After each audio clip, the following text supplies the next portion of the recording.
அனைத்து நண்பர்களுக்கும் வணக்கம். இன்றைக்கி இந்த வீடியோவில் எதை பற்றி பார்க்க போகிறோன்னா, சீரியல் ரிவ்யூ டுடே பார் இலக்கிய சீரியலில் அடுத்தடுத்து என்னென்ன சுவாரஸ்யமான நிகழ்வுகள் நடக்க போகும் தான் இன்றைக்கி இந்த வீடியோவில் பார்க்க போகிறோம். அதுக்கு முன்னாடி நம்மளோட சேனலுக்கு முதல் முறையாக நம்மளோட சேனலை சப்ஸ்கிரைப் பண்ணிக்கோங்க, கூட பெல் ஐக்கானை கிளிக் பண்ணிக்கோங்க.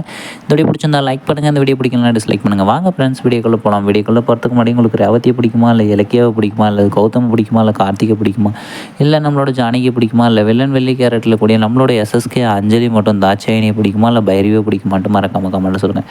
நம்மளோட இலக்கிய சீரியலில் இப்போ நம்மளோட எஸ்எஸ்கே போட்ட திட்டத்தில் நம்மளோட ரேவதி அம்மா வந்து சிக்க போகிறாங்க. அதுலேருந்து நம்மளோட இலக்கியம் எப்படி தான் வந்து நம்மளோட ரேவதி அம்மாவை காப்பாற்ற போகிறாங்கன்னு தெரியல. நம்மளோட ரேவதியை வந்து உங்களுக்கு கடைசி காலத்தில் நான் வந்து உனக்கு தாலி கட்டி பொண்டாட்டியை ஏற்றுக்கிறேன்னு சொல்லிட்டு நம்மளோட எஸ்எஸ்கே ரேவதி அம்மாவோட மனசை கொஞ்சம் கொஞ்சமாக கழிச்சிட்டாரு. நம்மளோட எஸ்எஸ்கேவுக்கு உண்மையாகவே எந்த ஹார்ட் அட்டாக்கும் வரல, எந்த ஆப்ரேஷன் பண்ணுற மாதிரியெல்லாம் எல்லாமே செட்டப்புன்ற நமக்கு தெரியும். இது நம்மளோட ரேவதி அம்மாவுக்கு தெரியல, நம்மளோட இலக்கியாவுக்கு நல்லாவே தெரியும். அதனால் வந்து ரேவதி அம்மாவை எப்படி வெளியே கொண்டு வரதுன்னு சொல்லிட்டு யோசிச்சுட்டு இருக்கிறாங்க. இதெல்லாம் ஒரு பக்கம் அப்படி இருந்தாலையும், அந்த பக்கம் நம்மளோட ஜானகி ரோட்டில் போகும்போது மயங்கி விழுந்து அதை அடிபட்டு ஒரு பொண்ணு வந்து எடுத்துகிட்டு போய் காப்பாற்றிருக்கிறாங்க. அவங்க நம்மளோட கார்த்திக் ஜோடி ஆவாங்களா, இல்லை நம்மளோட கௌதம் வாழ்க்கையில் கொண்டு வர போகிறாங்களான்னு தெரியல. கதை அப்படியே சுவாரஸ்யமாக போயிட்டுருக்குது.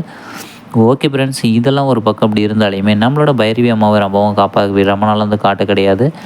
நம்மளோட கார்த்திகோடு சேர்ந்துக்கிட்டு கௌதம் கிட்டேருந்து அந்த ப்ராஜெக்ட் விஷயத்தை வந்து பறிக்கிறதுலே குறியாக இருந்தாங்க.